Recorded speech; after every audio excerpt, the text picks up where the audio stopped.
हम अक्सर जानवरों को जज्बात से खाली समझते हैं, लेकिन यह वाकया सिखाता है कि हमदर्दी और मदद करने का जज्बा सिर्फ इंसानों तक महदूद नहीं।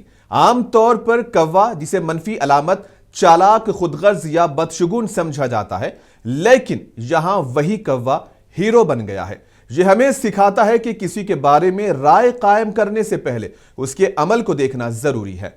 वायरल वीडियो में एक कौवा पानी में डूबते कबूतर को अपनी चोंच से पकड़कर बाहर निकालता है और उसकी जान बचाता है। कबूतर की जान बचाने वाला लम्हा हमें याद दिलाता है कि मुश्किल में किसी को थोड़ा सा सहारा भी नई जिंदगी दे सकता है। वीडियो में कौवे ने कबूतर की चोंच पकड़ी और उसे किनारे पर ले गया और कुछ ही लम्हों बाद कबूतर हरकत करने लगा और फिर कामयाबी से उड़ान भर ली। वीडियो देखने वाले लोगों को कौवे की जहनत और हसासियत की तारीफ करते भी देखा गया।